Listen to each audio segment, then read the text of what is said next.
Hi, everyone. I wanted to come on this Valentine's Day to speak very specifically about love and love's relationship with grief.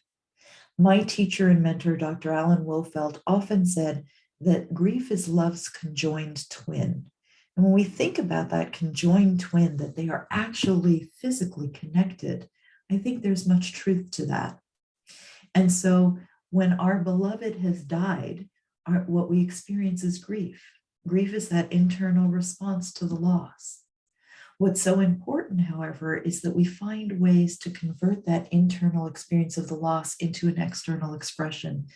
Because being love's conjoined twin, we need to find ways to express our grief the way we have found ways to express our love during their lifetime. When we do that, what we discover is where the relationship is now. And in doing that, we actually reclaim the love. I've had clients in the past who has talked to me about how they will grieve for the rest of their lives because they see their grief as the symbol of their love. But that's a confusion. That's a misunderstanding of this notion of the conjoined twin. You see, when we love someone and they died, their physical being died, but the love didn't die. And the grief is acknowledging the loss. What we want to do is we want to remember that the love lives beyond the loss. And our grief journey is designed to help us to find where that love is now, help us to find where the relationship is now, because that is a living, breathing thing. And there are things that we can do on this Valentine's Day to honor our love. We can write a card or we can write a letter to our beloved. We can create an altar if we don't already have one, where we choose our favorite pictures and we put them in special frames and we put them in a special corner or space in our home so that that is the place where we visit our loved ones. If what you're used to is buying flowers for your loved one, you can actually buy flowers and put them at the altar. There are so many ways to honor our love on this very precious day and to remember that the love is still there. Of course, it's still there. The grief is what we feel, and as we do these acts of love, we actually help in converting our grief to active mourning. And when we convert our grief to active and healthy mourning, then we find that we move through the grief journey with ease and grace. Grief is not an easy thing to do. There is pain for sure. However, we don't need to get stuck in the grief journey. We can keep moving forward and be motivated to do so by finding where the relationship is. It's a misunderstanding of grief to think that grief is about carrying sadness for the rest of our life. That neither honors our loved one, nor does it allow the grief journey to do the healing that it is designed to do.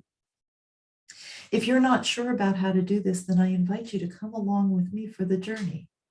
Join me at healthymourning.com and see all of the resources that we have there available for you.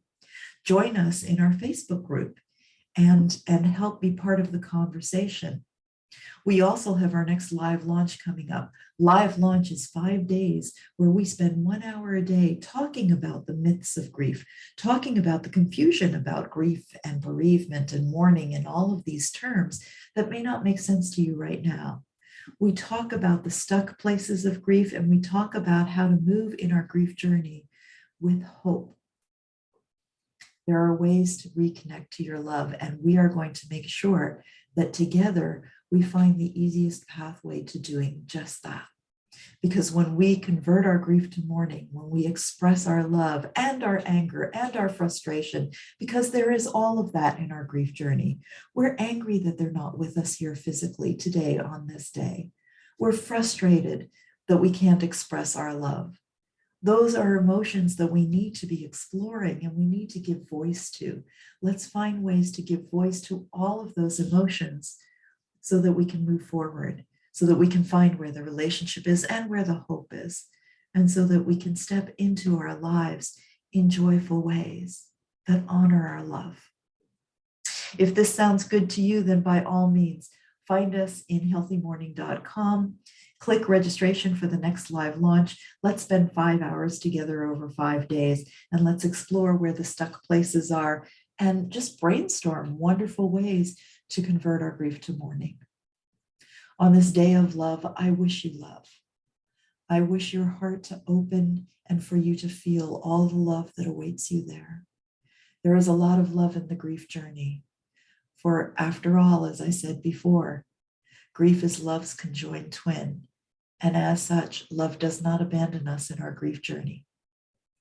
I look forward to seeing you in the live launch and in any other way that I and my team can serve you. Until the next time we see each other, much love to you. Namaste.